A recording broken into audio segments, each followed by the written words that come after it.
अधिपति महाकाल की जय। अब ध्यान दे, हमारे कार्यकर्ता भाइयों से आग्रह है कि अब आप गेट पर ही अब ये दिया यहाँ रख दी है। अब ये सजावट को गड़बड़ा रहा है, इसलिए अब वहीं पर हमारे भाई खड़े रहें और वहीं से दिया मंदिर में सजाइए। आगे अब एक भी दिया मत लाइए और एक दिया उनके प्लेट में रखवा के उनको बिठा दीजिए। बारी जो माता मैंने दिया लेके वही एक भाई को बिठाइए। पदम दर्शितम येन तस्मै श्री गुरुवे नमः। हे गुरुदेव, ऐ मेरे गुरुवर शरण में लगा लो। जगत में कहीं भी गुजारा नहीं है। हे गुरुदेव, अपने शरण में लगा लीजिए, क्योंकि जगत में कहीं भी गुजारा नहीं है। ऐ मेरे गुरुवर शरण में लगा लो। जगत में कहीं भी गुजारा नहीं। शरण में लगा लो। जगत में कहीं भी गुजारा नहीं। ऐ मेरे गुरुवर शरण में लगा लो। जगत में कहीं भी गुजारा नहीं है। ऐ मेरे गुरुवर।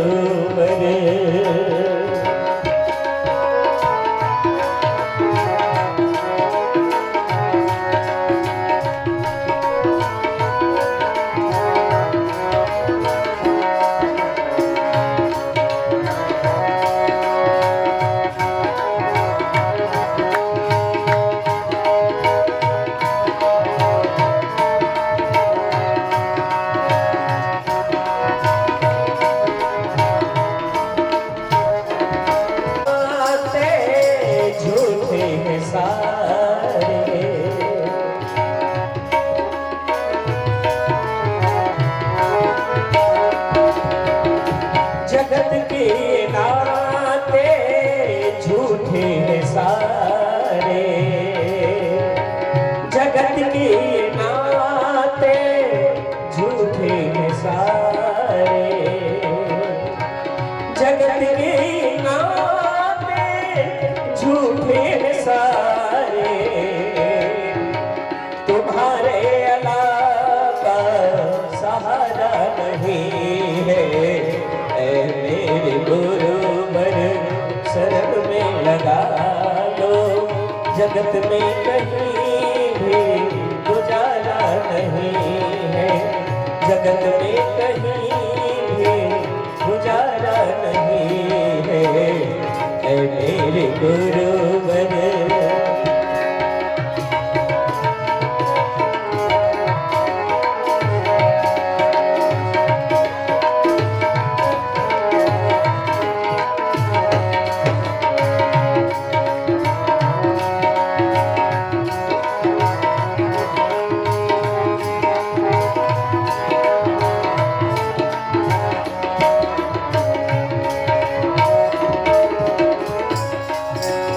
हे गुरुदेव,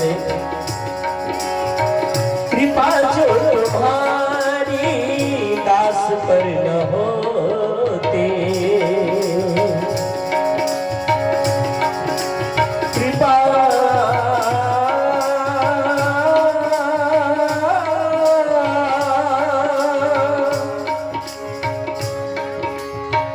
कृपा जो तुम्हारी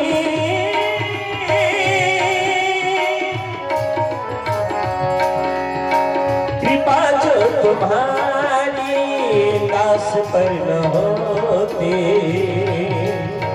कृपा जो तुम्हारी दास पर पर न होती, कृपा जो तुम्हारी दास पर न होती, ये जीवन भी हमको गवारा नहीं है।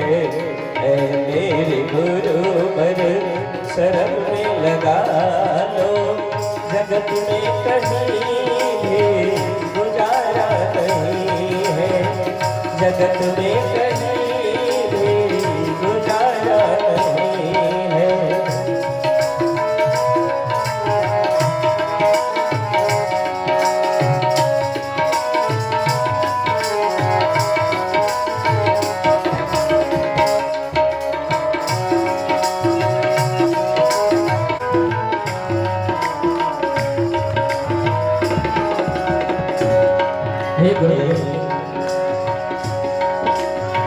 पाप की नदी में बहा जा रहा हो, पाप की नदी में बहा जा रहा हो, पाप की नदी में बहा जा रहा हो।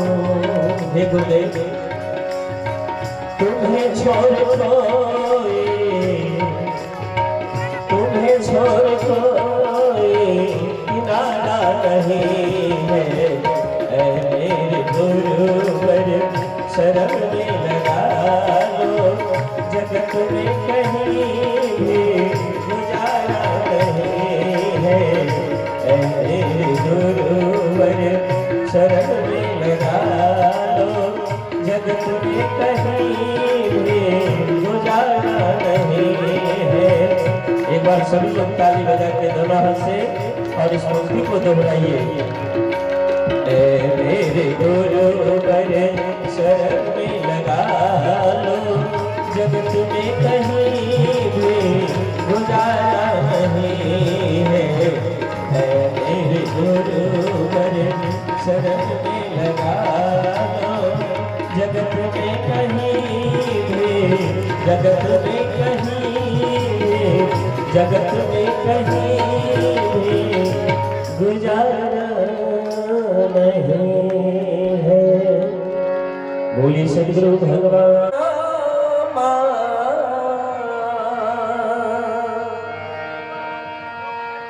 लागी रे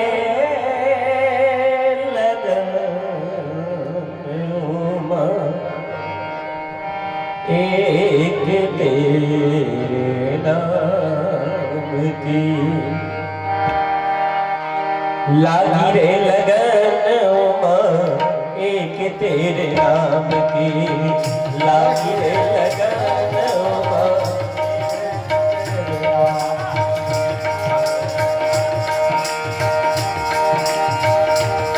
सभी लोग मीठी मीठी ताली बजाते हैं, दोनों हाथ ऊपर करके मीठी मीठी ताली बजाते हैं। भैया साउंड बढ़ा ले।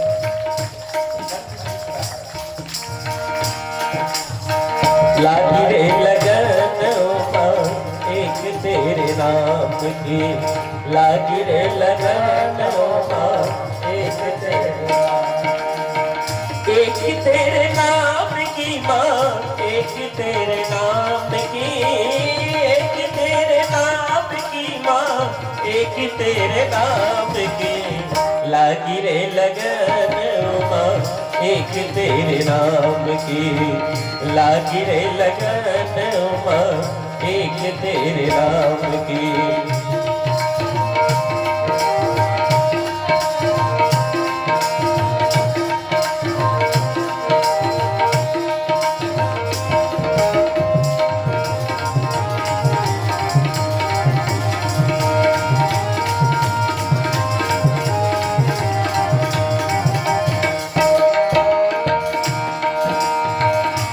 सागर में भटकी भटकी थकी जीव आत्मा,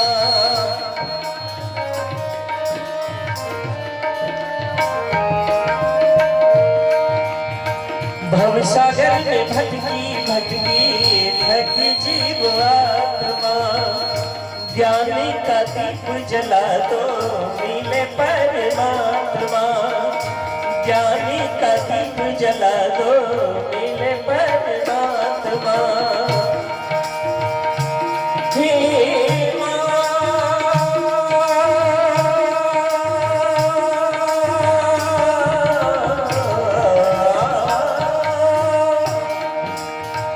पाई शरण तेरी, पाई शरण तेरी कृपा श्री राम की। दोनों हाथ ऊपर करके ताली बजाते हुए लागी रे लगन एक तेरे नाम की, लागी रे लगन।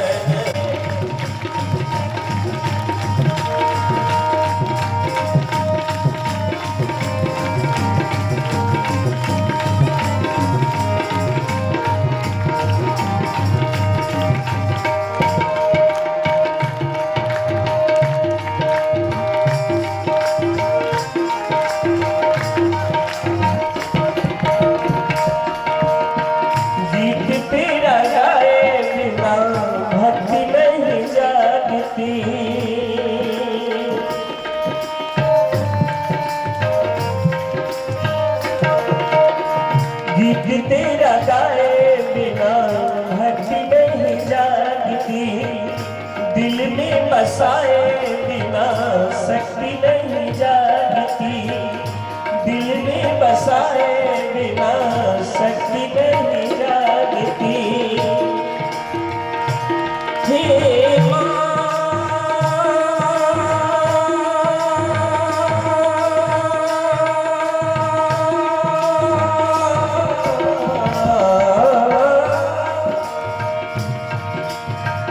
भगवती कहूँगी अम्मा, भगवती कहूँगी अम्मा, जुदाई है नाम की। दोनों हाथों पर लागी रे लगन एक तेरे नाम की, लागी रे लगन एक तेरे नाम की। गाइए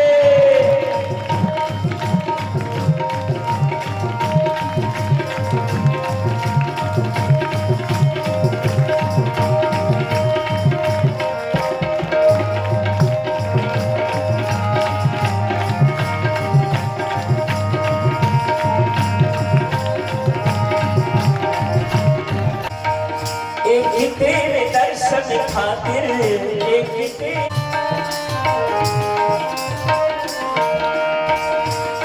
तेरे दर्शन खातिर, एक तेरे प्यार में ढूंढते फिरे हम तुझको सारे संसार में, ढूंढते फिरे हम तुझको सारे संसार में।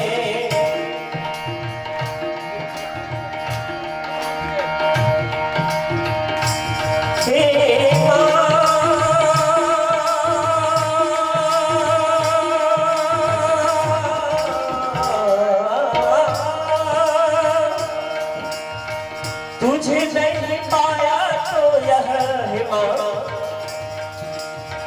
तुझे नहीं पाया तो यह दुनिया किस काम की। अगर तू नहीं रही तो ये दुनिया किस काम की। तो पाना है ना, तो हाथ ऊपर करिए और पूरे भाव में डूब करके लागी रे लगन एक तेरे नाम की, लागी रे लगन एक तेरे नाम की, एक तेरे नाम की माँ, एक तेरे नाम की, एक तेरे नाम की माँ, एक तेरे नाम की। लागी रे लगन एक तेरे नाम की, लागी रे लगन एक तेरे नाम की, लागी रे लगन एक तेरे नाम की, लागी रे लगन एक तेरे नाम की, लागी रे लगन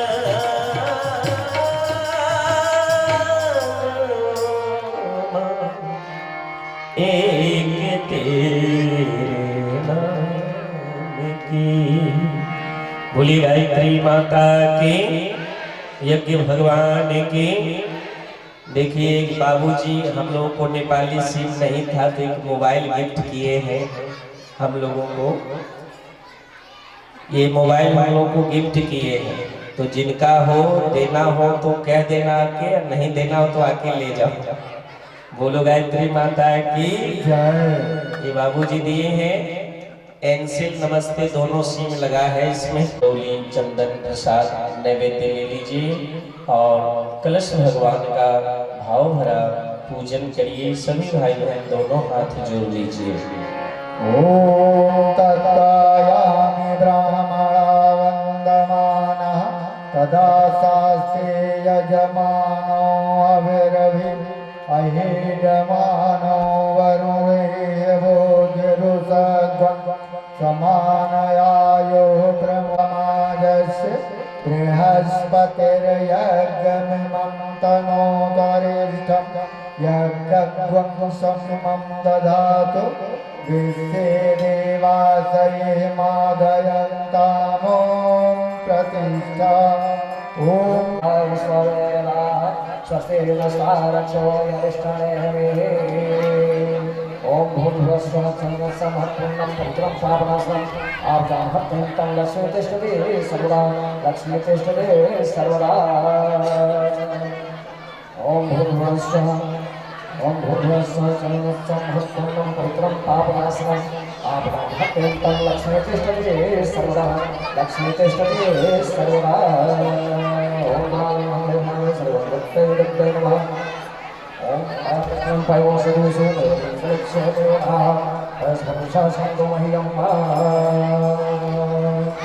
ओम स्वस्ति न इन्द्रो बृहस्पतिः स्वस्ति नः पूषा हरिष्ठोदेवताः।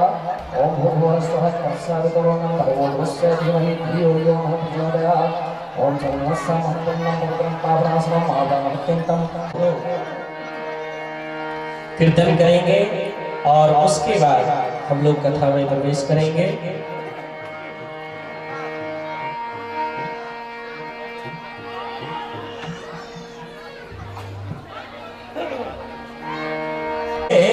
जिंदगी फुर्सत न होगी काम से, कुछ समय ऐसा निकालो प्रेम कर लो भगवान से। क्योंकि कल रात की कथा में आपने सुना था अंत में क्या जाएगा साथ में, सत्य क्या है, भगवान सत्य है। इसीलिए गोविंदा गोविंदा गोपाला, गोविंदा गोविंदा गोपाला। खूब मस्ती में झूम के गाना है। अरे नटवर नागरे नंदा भजरे मन गोविंदा, नटवर नागरे नंदा भजरे मन गोविंदा। देखिए थोड़ा हाथ ऊपर करिए और एक साथ ताली बजा के हमारे साथ गाइए। नटवर नागरे नंदा भजरे मन गोविंदा, नटवर नागरे नंदा भजरे मन गोविंदा।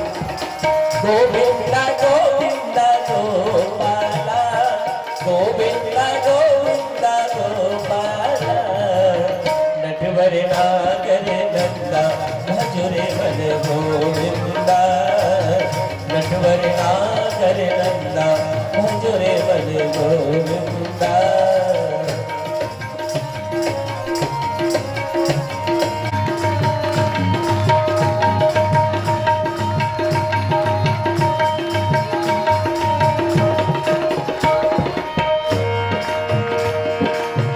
करो नाम जप रोज प्रेम से, करो नाम जप रोज प्रेम से। मन को धो नित्य नेम से, मन को धो नित्य नेम से।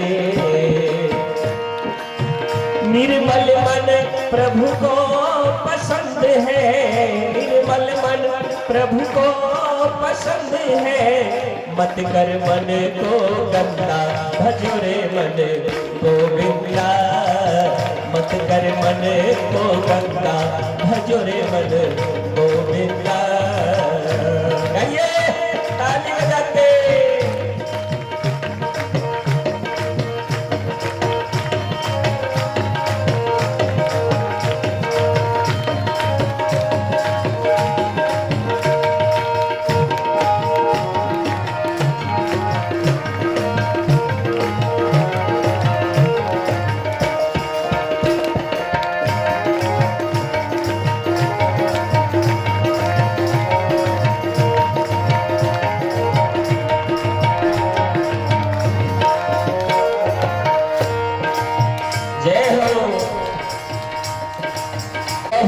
नहीं सत्य मार्ग तो समझ में आया, अब तो मत ठोकर खा पगले, अब तो मत अब तो मत ठोकर खा पगले, अब तो मत ठोकर खा पगले, अब तो मत ठोकर खा पगले। क्या करना है? बन जा प्रभु का बंदा। हाँ मीठे मीठे ताली बजाते हुए जय हो। बन जा प्रभु का बंदा, भजो रे मन गोविंदा। बन जा प्रभु का बंदा, भजो रे मन गोविंदा। गोविंदा गोविंदा गोपाला, गोविंदा गोविंदा। एक बार तबला वाले भैया बंद रखेंगे, जरा आप लोग गाइए तो सुनना चाहते हैं आपकी आवाज। गोविंदा गोविंदा गोपाला। अरे वाह इतना सुंदर आप लोग आते हैं। गोविंदा गोपाला, गोविंदा गोविंदा गोपाला। दोनों हाथ ऊपर। नटवर नागर नंदा, भजो रे मन गोविंदा। नटवर नागर नंदा, भजो रे मन गोविंदा। नटवर नागर नंदा, भजो रे मन गोविंदा। नटवर नागर नंदा, भजो रे मन गोविंदा। भजो रे मन गोविंदा, भजो रे मन गोविंदा। बोली बोली पूज्य गुरुदेव की, भागवत प्रज्ञा पुराण की, बोलाधिपति महाकाल की। धन्यवाद। आइए कथा में प्रवेश करें।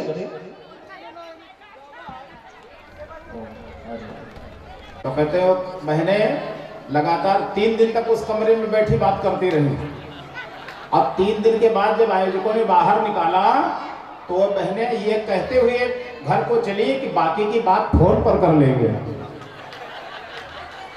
है तो थोड़ी सी आदत ज्यादा होती है बात करने की। होता क्या है कि बहनें आजकल एक दूसरे के घर तो हाथ जान लेने जाती नहीं है, तो कथा सत्संगों में सबसे भेंट मुलाकात होती है, तो सब अपनी अपनी घर की गठरी भी बांध के लाती हैं और यही खोलती हैं।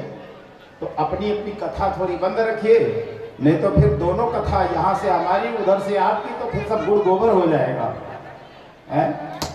तो इसलिए आप लोग जब तक बैठे एकदम शांत होकर बैठे, बिल्कुल बातचीत नहीं हो।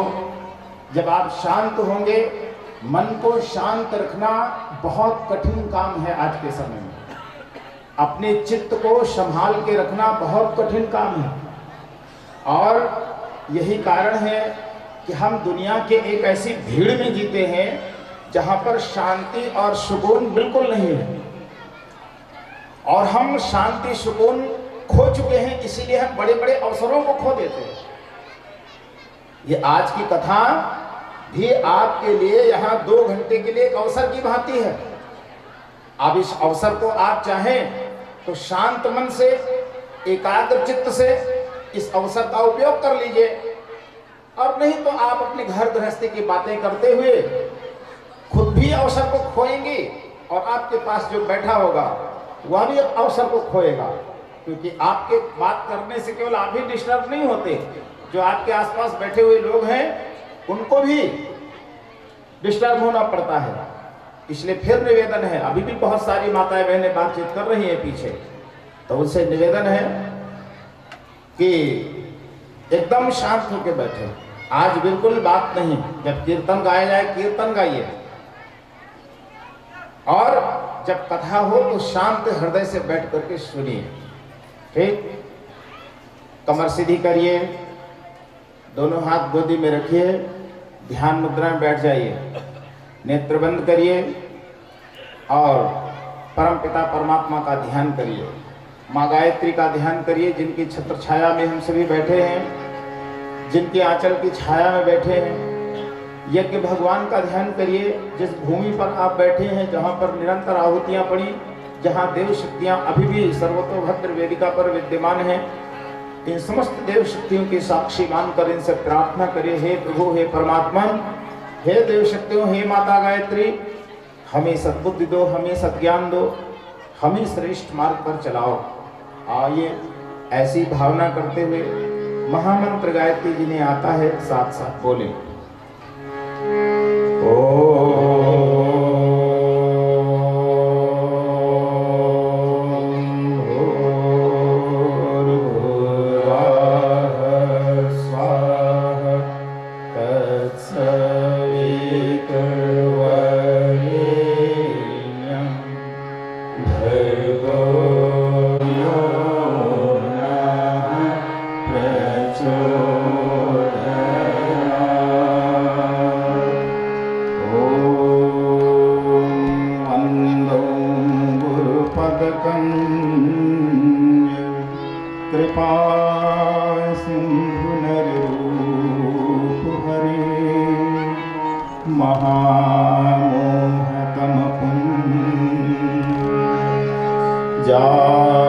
सुवचन रवि कर भवानी शंकर वंदे शब्दा विश्वास रूपिणो याभ्यां विना न पश्यन्ति सिद्धाः। तो चाहकर व्यक्ति ऐसे सुयोग और संयोग का लाभ नहीं उठा पाता, उससे वंचित रह जाता है। आपने बुलाया बहुतों को, हजारों को निमंत्रण दिया, पर हजारों नहीं आए। क्यों नहीं आए? मुझे एक छोटी सी घटना याद आती है रामकुंड परमहंस के जीवन की। कालरात्रि का पर्व था। स्वामी विवेकानंद, जिनको रामकुंड परमहंस जी नरेंद्र कहकर बुलाते थे, नरेन कहते थे, काल रात्रि के पर्व पर माता काली का फूलों से श्रृंगार किया जाना था। नरेन को कहा, बेटा नरेन, जा बगीचे से एक टोकरी थमाई और कहा, ताजे और बढ़िया सुंदर सुंदर फूल चुन करके ले आओ। जो बढ़िया सुंदर फूल हो, सुंदर सुंदर फूलों को लाइए। और जो टोकरी थमाई, का ध्यान रखना, पूरी टोकरी भर के फूल लाना, क्योंकि कल माता, आज शाम को माता काली को ये फूल चढ़ाए जाने हैं।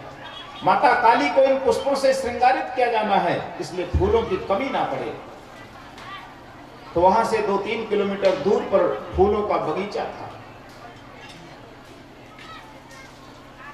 नरेन जाता है और उस टोकरी में, उस बगीचे से चुन चुन करके सुंदर सुंदर फूलों को इकट्ठा करता है और पूरी टोकरी फूलों से भर करके नरेन अपने सिर पर वो टोकरी रख करके चलता है। लेकिन जब माता काली के मंदिर में पहुंचा, नरेन फूलों की टोकरी लेकर रामकुंड परमहंस की बैठे इंतजार कर रहे थे फूलों को चढ़ाने के लिए, पुष्पों की सज्जा करने के लिए।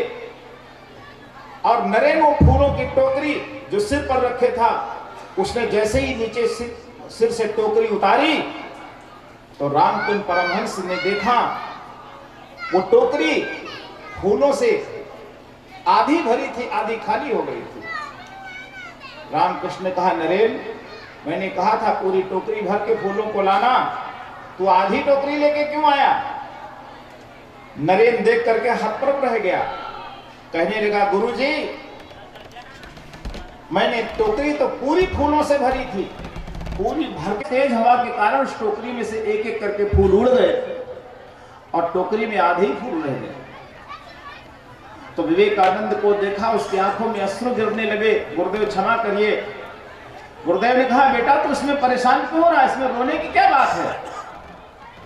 तुझे चिंता करने की कोई बात नहीं है। तू तो पूरी टोकरी भर के चला था फूलों से, लेकिन जिन फूलों को माता काली के चरणों में चढ़ने का सौभाग्य था वह रह गए, और जिनका सौभाग्य नहीं था वह उड़ गए। जिन पुष्पों का सौभाग्य था वह चढ़ने के लिए टोकरी में आ गए, रह गए, और जिनका सौभाग्य नहीं था वह हवा के झोंके में उड़ गए। तो भाइयों बहनों, आपने भी बुलाया हजारों को, निमंत्रण हजारों को भेजा, पर जिनके जीवन में गायत्री माता ने सौभाग्य दिया वह सब के सब यहां उपस्थित हुए, और जिनकी झोली में यह संयोग नहीं था मित्रों, वह कहीं न कहीं भटक गए, नहीं आ पाए। इसलिए आप जितने लोग आ गए अपने आप को सौभाग्यशाली मानिए। भगवान ने सौभाग्य दिया आपको यहां 3 दिन बैठने का, भगवान ने अवसर दिया आपको यहां 3 दिन बैठने का, और इस ज्ञान की गंगा में डूबने के लिए, बैठने के लिए अवसर ही आपको मिल गया। यह अपने आप में बहुत बड़ी बात है। तो आज का दिन कथा का नहीं है, आज का दिन कथा के उपसंहार का है। आप दिए के सामने बैठाया गया, और दिए के सामने बैठना बड़ी हिम्मत का काम होता है। दिया जलाना तो बड़ा आसान है, माताएं बहनें आती हैं, पूरा दिए से जगमगा देती है मंदिर को। मैं देखता हूं इधर दिया जलाने की बड़ी परंपरा है, बहनें बड़ी श्रद्धा से दीपक जलाती हैं। लेकिन ये दिए हमारे ऋषियों ने क्यों खोजा? दिए जलाने का क्या अर्थ है? दिए की अर्थवत्ता समझो आप। ये दिया जो यहां रखा हुआ है, यह हमको और आपको एक बहुत बड़ा गहरा संदेश देता है, और इस संदेश को अगर कोई आत्मसात कर ले तो उसका जीवन प्रकाश से भर जाता है। आप में रिसेप्टिविटी हो, आप में ग्राहकता हो, आप में पाने की पात्रता हो, तो मित्रों ये सृष्टि हमें बहुत कुछ सिखाती है। अगर पाने की पात्रता न हो तो बहुत कुछ बरस रहा हो, वहां भी कुछ न मिलेगा।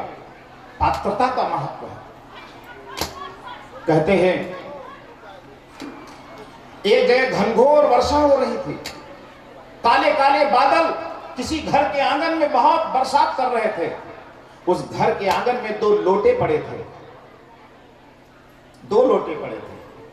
एक लोटा पानी से भर करके पूरा का पूरा लबालब भर गया, और एक लोटा घर के आंगन में ऐसा था जिसके भीतर पानी की एक बूंद न जा पाई। तो जब वे बादल बरस कर जाने लगे तो वह लोटा जिसमें पानी की एक बूंद न गई, उसने बादलों से शिकायत की और कहा, ऐ बादलों, तुमने मेरे पास में बैठे हुए लोटे को पानी से इतना भर दिया, ऊपर तक पूरा लबालब भर दिया, और मुझे तूने पानी की एक बूंद न दी। मेरा क्या कसूर है?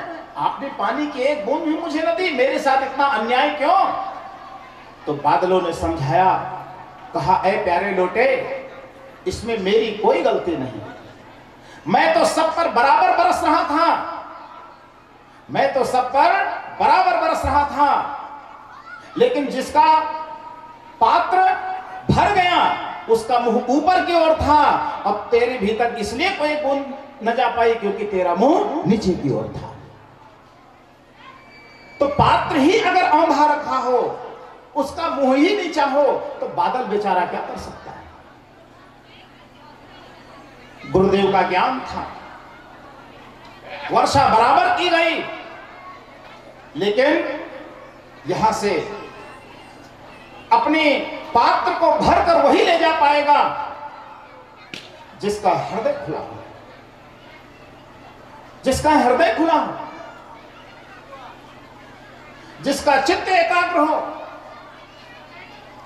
जो पाने की प्यास लेके बैठा हो। और ये प्यास बड़ी अद्भुत चीज है भाइयों बहनों, ध्यान रखिए। प्यास न हो तो समंदर भी हमारे किनारे से बह रहा हो तो कौन जाता है उसकी तरफ? कौन देखता है समंदर को? कौन देखता है पानी को? प्यास न हो तो नदी बह रही हो, कोई हमारी इच्छा नहीं होती, कभी दृष्टि नहीं जाती। लेकिन प्यास गहरी हो तो सूखे रेगिस्तान में भी भाइयों बहनों व्यक्ति उसको खोजता है, उसके ढूंढता है, उसकी यात्रा करता है और उसे पाकर के पीने की कोशिश करता है। आपके भीतर एक भूख वह है जो भोजन से मिटती है, एक प्यास वह है जो पानी से मिटती है, लेकिन एक प्यास है जो हर किसी के भीतर उठती नहीं, और जिसके भीतर एक बार उठ जाती है उसे जीवन के शिखर पर पहुंचा करके छोड़ती है, उसके जीवन को देवता बना के छोड़ती है। ज्ञान की पिपासा पैदा करनी पड़ती है अपने भीतर, इसलिए उस प्यास को जगाना पड़ता है। कथा में आते बहुत सारे लोग, लेकिन कोई पुण्य लेने के लिए आता है, कोई इसलिए आता है कि भाई बुलाया गया है, निमंत्रण दिया गया है, नहीं जाएंगे तो कल को मिलेंगे तो कहेंगे मैंने तुमको बुलाया था, कार्यक्रम में आए नहीं इसलिए चले आए, तो औपचारिकता बस चले आए हैं। लेकिन कुछ लोग ऐसे होते हैं जिनके भीतर की प्यास खींच के यहाँ लाती है, जिनके भीतर की श्रद्धा खींच के लाती है, जिनके भीतर की पात्रता खींच के लाती है। और ध्यान रखिए, कथा और सत्संग जैसे कार्यक्रम में जब आपके हृदय की प्यास आपको खींच के यहां बिठाती है, जब आपके भीतर पानी की पात्रता ला करके यहां बिठाती है मित्रों, तब यह कथा आपके जीवन के लिए रूपांतरण बन जाती है, तब यह कथा आपके जीवन के लिए मार्गदर्शन बन जाती है, तब यह कथा आपके जीवन में, आपके हृदय में सत प्रेरणा का संचार करती है, तब ये शब्द कथा के एक ज्ञान के दिए बनकर के आपके हृदय को रोशनी से भरते हैं। इसलिए आज का दिन बहुत महत्वपूर्ण है, संकल्प का दिन है। 2 दिनों में ना सही तो आज आप अपनी एक ऐसी पात्रता स्थापित करके बैठे। मैं कोशिश करता हूं, मेरी भाषा थोड़ी क्लिष्ट है, बहुत सारे लोगों को नहीं समझ आती होगी,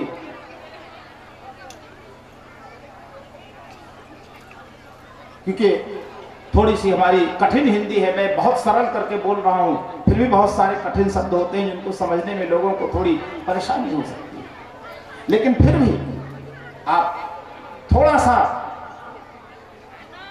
मन लगा के बैठेंगे तो बहुत कुछ आप प्राप्त करेंगे। ये दिए की बात मैं कर रहा था, अब आप समझिए मैं थोड़ा सी गंभीर विषय की चर्चा करूं। दिए के लिए आपको मैं बात कर रहा था, ये दिए आज आपने रखे और आप सब उसके सामने बैठे। दिया तो रोज लेके आते थे, लेकिन आज विशेषकर दिए का ही प्रोग्राम है। हमारे भाई आपको बता रहे थे, किसी भी चीज को कहने की 2 चीजें हैं, एक है थ्योरी और दूसरा है उसका प्रैक्टिकल। तो थ्योरिकल तो बहुत हुआ, आज थ्योरिकल थोड़ा कम है, प्रैक्टिकली ज्यादा है। इसलिए आपको थोड़ा ज्यादा समझना है। ये दिए के सामने बैठना एक बड़ी अद्भुत घटना है। दिए का जो संदेश है वो महत्वपूर्ण है। दिया एक सत्य की ओर इशारा करता है। कल मैंने आपको बताया था सत्य क्या है। सत्य क्या है पता है किसी को? नारायण सत्य क्या है? भगवान सत्य क्या है? ईश्वर। यही तो सत्य किसको कहते हैं? भगवान को कहते हैं। लेकिन जिस भगवान को सत्य कहकर संबोधित किया जाता है, उस भगवान को समझाना और कहना शब्दों में ये बड़ा कठिन काम है। क्यों? क्योंकि परमात्मा असीम है। परमात्मा क्या है? असीम है। उन्होंने ईश्वर के अस्तित्व को नकार दिया। नीत्शे और सार्क जैसे बहुत बड़े बड़े पश्चिमी विचारक, ये वह विचारक थे पश्चिम जगत के, जब कभी दुनिया के लीडर हुआ करते थे। जब हमारे यहां फिलॉसफर को वर्ल्ड लीडर की तरह स्वीकार किया जाता था, एक विचारक को दुनिया का नेतृत्व करता कहा जाता था, तब इनकी लीडरशिप चलती थी पूरे वर्ल्ड में। इनके निकले हुए विचार को दुनिया फॉलो करती थी, बड़े बड़े लोग उसका अनुगमन करते थे। तो इन लोगों ने धर्म के संबंध में, भगवान के संबंध में एक बड़ी निराशाजनक घोषणाएं की कि ईश्वर नाम कोई चीज नहीं है। क्यों? ये वह लोग थे ईश्वर के न होने की घोषणा करने वाले, जिन्होंने ईश्वर को बुद्धि के सहारे जानने का प्रयास किया। एक ऐसा ही वैज्ञानिक था, उसने कहा मैं परमात्मा को उस दिन मानूंगा जिस दिन वो मेरी प्रयोगशाला की परख नली में सिद्ध हो जाएगा। माने हम भगवान को भी अपने लैब में ले जाके टेस्ट करेंगे और लैब में उसे सिद्ध करेंगे, तब मानेंगे। ये तो वैसे ही बकवास हुई जैसे कोई फूल खिला हो और फूलों की खुशबू बिखर रही हो, उसका सौंदर्य बिखर रहा हो, और कोई वैज्ञानिक चला जाए अपनी कसौटी लेके, पत्थर लेके कि साहब मैं इस फूल को तोड़कर देखूंगा इसके भीतर ये सौंदर्य कहां से आ रहा है, मैं देखूंगा इसके भीतर ये खुशबू कहां से आ रही है। तो उसके देखने में, तोड़ने रगड़ने में फूल का सौंदर्य नष्ट हो जाएगा, उसे कभी नहीं पता चलेगा ये खुशबू कहां से आ रही थी या इसका सौंदर्य कहां से आ रहा था। बुद्धि नहीं, हर एक चीज को जानने का अलग अलग द्वार है। इस बात को समझिए। जैसे आंखें देख सकती हैं, सुन नहीं सकती, और कान सुन सकता है, देख नहीं सकता। आंखें देख सकती हैं, सुन नहीं सकती, कान सुन सकता है, देख नहीं सकता। और किसी फूल की खुशबू का अनुभव करना हो तो उसके लिए न कान की जरूरत है, न आंख की जरूरत, उसके लिए नासापुटों की जरूरत है। माने हर अनुभूति सिर्फ अपने ही द्वार से उपलब्ध होती है, किसी दूसरे द्वार से नहीं।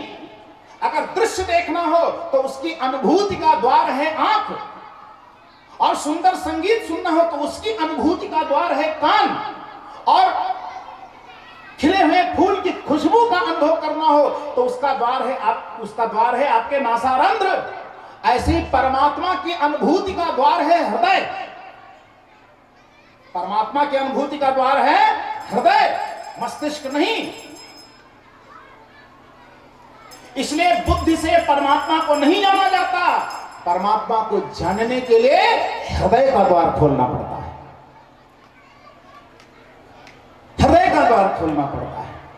और जो व्यक्ति हृदय को ऊंचा उठाता है, जो हृदय के द्वार को खोलता है, परमात्मा उसमें से प्रवेश कर जाता है। इसलिए जिन्होंने हृदय में आर्द्रता पैदा की, हृदय में विह्वलता पैदा की, हृदय में सद्भावना को जन्म दिया, मित्रों, वो परमात्मा उनके भीतर, उनके अनुभव में उतरता हुआ चला गया।